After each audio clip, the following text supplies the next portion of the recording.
Student, उसके बाद वाले पॉइंट्स मैं आपको प्रावधान बता रही थी। इससे पहले वाले लेक्चर में 3 प्रोविजन अपने हो चुके थे। 1970 का जो एक्ट है उसके प्रोविजन के बारे में मैं आपको एक्सप्लेन कर रही थी। तो अब आता है कि नए बैंकों का अंतरण। नए बैंक जो होंगे ऑलरेडी गवर्नमेंट के पास ट्रांसफर हो जाएंगे और अब उनके नाम में थोड़ा सा चेंजेस हो जाएगा। उनके नाम के आगे पहले जो दा और लिमिटेड शब्द यूज होते थे, एटलीस्ट अब उन दा और लिमिटेड शब्दों को हटा लिया जाएगा अकॉर्डिंग टू सेक्शन 4। इस एक्ट की जो सेक्शन 4 थी 1970 के जो एक्ट है अपना, उस एक्ट की जो सेक्शन 4 है वो ये एक्सप्लेन कर रही है कि जैसे जहां बैंकों का पहले नाम था द पीएनबी लिमिटेड, तो क्या हो गया, दा शब्द हट गया और लिमिटेड शब्द हट गया, पीएनबी रह गया, पंजाब नेशनल बैंक हो गया। तो हर बैंक के आगे जैसे था कि द केनरा बैंक लिमिटेड, तो केनरा बैंक रह गया। दा और लिमिटेड दोनों के आगे का शब्द और पीछे का शब्द दोनों शब्द हट गए और केवल जो मिड में जो शब्द था एटलीस्ट वो एज इट इज रहा। तो अब इन बैंकों के आगे दा, आर्टिकल और लिमिटेड शब्दों का प्रयोग नहीं किया जाएगा। ये सेक्शन 4 आपको एक्सप्लेन कर रही है इस एक्ट की, 1970 के एक्ट की सेक्शन 4 ही एक्सप्लेन कर रही है।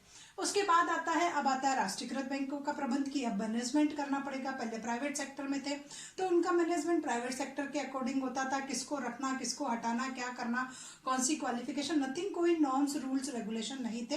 अपने हिसाब से भर्तियां होती रहती थी और बैंकों का मैनेजमेंट चलता रहता था। बट अब ये एक्ट अप्रूवल हो गया तो कुछ बैंकों के प्रबंध में चेंज हुआ। सबसे पहला according to section 7 subsection 2 explain कर रही है कि बैंकों में कामकाज, व्यवसाय का सामान्य अधीक्षण, कि सबसे पहले बैंकों में क्या व्यवसाय किया जाएगा, कैसे अधीक्षण होगा, कैसे डायरेक्शन किया जाएगा, प्रबंध का कार्य संचालक मंडल जो है वही करेगा, मैनेजमेंट का काम। तो ये सारी बातों को पहले फिक्स किया गया कि रियल में मैनेजमेंट किस स्टाइल से होगा। उसके बाद सेकंड कि रियल में मैनेजमेंट में कितने मेंबर होंगे, प्रबंध मंडल में, प्रबंध संचालक मंडल में मैक्सिमम डायरेक्टर्स कितने होंगे, मैक्सिमम सदस्य कितने होंगे, कितने सदस्य रखने हैं और किसको हटाना है, इसका प्रोविजन डिसाइड किया गया। तो मैक्सिमम जो क्वांटिटी रखी गई कि सेक्शन 7(4) आपको ये बता रही है। इस एक्ट की 1970 की सेक्शन 7 सब सेक्शन 4 आपको ये एक्सप्लेन कर रही है कि राष्ट्रीयकृत बैंकों में अधिकतम 7 सदस्य होंगे, 7 प्रबंध संचालक ही होंगे, 7 से अधिक प्रबंध संचालक नहीं होंगे। जहां पहले 20-20, 30-30 होते थे, अब उनकी कोई जरूरत नहीं है, सरकार को इतनी जरूरत नहीं है। 7 जो है आपके जो है मैनेजमेंट डायरेक्टर जो है वो 7 ही रहेंगे आपके उसमें। उसके बाद केंद्र सरकार जो है बैंकों के हित में, अब अगर हमारी केंद्र सरकार चाहती है बैंकों के हित के अंतर्गत, तो जो हमारा प्रथम संचालक मंडल था पहले वाला, उसमें से किसी भी संचालक को हटा सकती है। देखो पहली बात, मेंबर की जो संख्या होगी वो 7 ही रहेगी। अब प्रबंध संचालक मंडल में 7 सदस्य रहेंगे। उसके बाद अगर गवर्नमेंट को लग रहा है, सेंट्रल गवर्नमेंट को ऐसा लग रहा है बैंक के फेवर को देखते हुए, जनता के फेवर को देखते हुए, तो जो पहला बोर्ड ऑफ डायरेक्टर्स था उसमें से गवर्नमेंट किसी भी डायरेक्टर को हटा सकती है। ये बैंक को अधिकार दिए गए हैं कि किसी भी संचालक को सरकार हटा सकती है और उसके स्थान पर किसी अन्य की प्रतिनियुक्ति कर सकती है। तो ये था हमारा यहाँ पर कि मैक्सिमम संख्या कितनी होगी, किसको हटाया जाएगा और किसको कितना रखा जाएगा। अब आता है संचालक मंडल का गठन की बैंकों को जो अब 7 सदस्य रखे हैं वो तो प्रबंध संचालक थे, अब कुछ डायरेक्टर्स का भी होगा। तो उस बोर्ड ऑफ डायरेक्टर्स में उसको कैसे उसका गठन किया जाएगा, उसमें कौन कौन से लोगों को अपॉइंट किया जाएगा और उनको क्या क्या राइट्स दिए जाएंगे। तो सबसे पहली बात ये जो बता रही है वो सेक्शन 9 आपको एक्सप्लेन कर रही है कि रियल में बोर्ड ऑफ डायरेक्टर्स को किस स्टाइल से उनका ऑर्गेनाइजेशन किया जाएगा। तो संचालक मंडल में कौन कौन से लोग होंगे ये गवर्नमेंट ने बताया। सबसे पहले ऐसे व्यक्ति जो बैंकों के कर्मचारियों में हित रखते हो, जो भी बैंक के एम्प्लॉइज है उसमें हित रखते हो, जो जमाकर्ताओं के प्रतिनिधि हो, जो डिपॉजिटर्स हैं एटलीस्ट उनके रिप्रेजेंटेटिव हो, कृषक, श्रमिक, और शिल्पकार के हितों का प्रतिनिधित्व करने वाले व्यक्तियों को बोर्ड ऑफ डायरेक्टर्स में अपॉइंट किया जाएगा। तो सरकार ने डिसाइड किया कि बोर्ड ऑफ डायरेक्टर्स में उन लोगों को लिया जाएगा। सेक्शन 9 एक्सप्लेन कर रही है कि जो सदस्य लिए जाएंगे वो कहाँ से होंगे। इट मे बी पॉसिबल वो बैंक के एम्प्लॉयज हो, इट मे बी पॉसिबल कि वो डिपोजिटर्स के रिप्रेजेंटेटिव हो, उनका फेवर लेते हो, एग्रीकल्चर कृषक से हो, श्रमिक से हो, शिल्पकार से हो, इनके हितों का प्रतिनिधित्व करने वाले व्यक्तियों को भी संचालक मंडल में अपॉइंट किया जा सकता है। सेक्शन 9 आपकी ये एक्सप्लेन कर रही है। अब बता रही है कि संचालक मंडल के नियम बनाने का अधिकार, कि अब जो संचालक मंडल बन गया तो वो किस तरीके से काम करेगा, उसके नॉर्म्स क्या होंगे, रूल्स रेगुलेशन क्या होंगे, इसको बनाने का अधिकार भी हमारी सेंट्रल गवर्नमेंट को है कि सेंट्रल गवर्नमेंट ही सारे नियम बनाएगी। तो राष्ट्रीयकृत बैंकों में संचालक मंडल को बैंकों के संचालन हेतु सभी प्रकार के मामलों में नियम बनाने का अधिकार दिया गया। अब सरकार ने यहाँ क्या किया गया कि जो भी संचालक मंडल है वो नियम बना सकता है। ये राइट बैंकों ने, गवर्नमेंट ने दे दिया उन बैंकों को कि वो बैंक जो है वो अपने नियम बना सकता है, सभी प्रकार के नियमों को बनाने का अधिकार दिया। परंतु क्या एक बात और ऐड कर दी, परंतु आरबीआई और सेंट्रल गवर्नमेंट की पूर्व अनुमति प्राप्त करना जरूरी है। जब तक आपने जो भी नॉर्म्स बनाए हैं वो तब तक आप अप्रूव नहीं कर सकते हो, तब तक आप लागू नहीं कर सकते हो, तब तक आप पारित नहीं कर सकते हो जब तक कि सेंट्रल गवर्नमेंट और आरबीआई उस पर अपनी अनुमति नहीं दे। तो बैंकों को अपने नियम बनाने का अधिकार है। राष्ट्रीयकरण होने के बाद बैंकों का जो बोर्ड ऑफ डायरेक्टर्स है वो कुछ नॉर्म्स बना सकता है, रूल्स रेगुलेशन बना सकता है, चेंज कर सकता है, परंतु करके केंद्र सरकार को उनको लागू करने से पहले अनुमति लेना जरूरी है। अनुमति से पहले ये नियम लागू नहीं होंगे।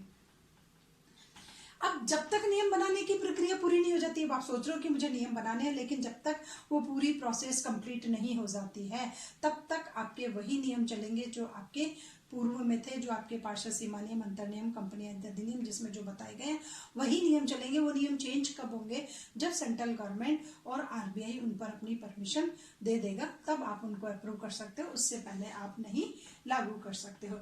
उसके बाद है राष्ट्रीयकृत बैंकों का व्यवसाय, कि रियल में अब ये बैंक जो है वो किस स्टाइल का व्यवसाय करेंगे। राष्ट्रीयकृत बैंक तो हो गए, तो रियल में बैंकिंग संस्था है तो बैंकिंग बिजनेस ही कर सकती है, अदर बिजनेस नहीं कर सकती है।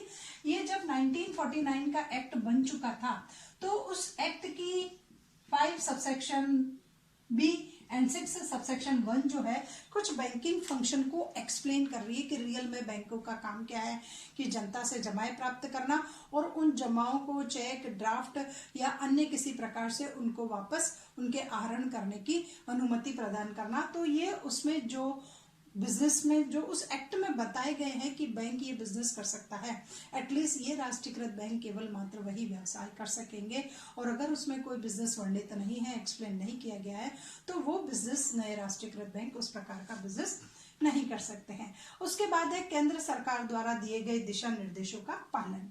यहाँ पर यह बताया गया है कि जो भी गाइडेंस, जो भी दिशा निर्देश इन बैंकों को सेंट्रल गवर्नमेंट देती है या आरबीआई देता है, इन बैंकों पर यह पाबंदी है कि वो सेक्शन 8 इस एक्ट की 1970 की जो सेक्शन 8 है, धारा 8 है, वो ये एक्सप्लेन कर रही है कि केंद्र सरकार द्वारा दिए गए दिशा निर्देशों का पालन करना जरूरी है।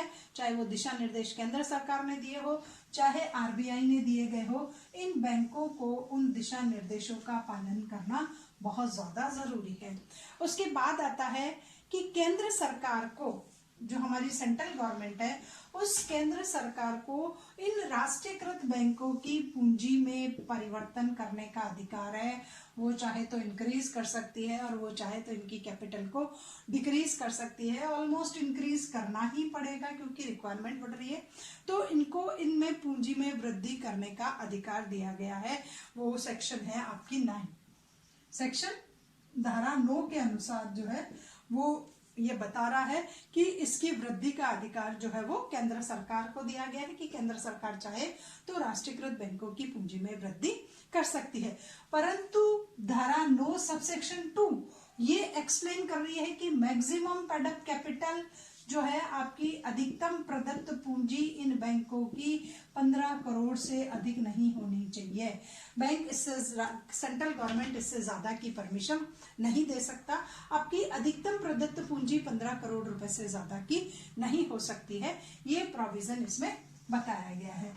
उसके बाद आता है कि अब इन बैंकों के लाभों का क्या किया जाए, लाभों का वितरण, कि बैंकों के पास जो लास्ट में फाइनेंशियल ईयर होता है, आपका फाइनेंशियल स्टेटमेंट बनाते हो तो आपका P&L अकाउंट कुछ शो करता है, तो एटलीस्ट उस बैलेंस का क्या करेंगे, तो उसके लिए भी प्रोविजन बनाया गया है राष्ट्रीयकृत बैंक के लाभों का वितरण, कि किस प्रकार से इनके लाभों का वितरण किया जाएगा।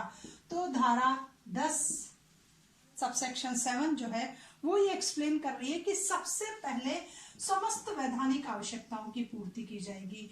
जितने भी वैधानिक आपके प्रोविजन हैं, जितने भी आपको फंड में, ट्रेजर में कहीं ट्रांसफर करना है, लॉसेस को कंप्लीट करना है, एक्सपेंडिचर को कंप्लीट करना है, तो समस्त वैधानिक प्रावधानों की पूर्ति के बाद लाभानी खाते का जो भी शेष बता रहा है, वो शेष ऐसा का ऐसा डायरेक्ट सेंट्रल गवर्नमेंट को ट्रांसफर कर दिया जाएगा।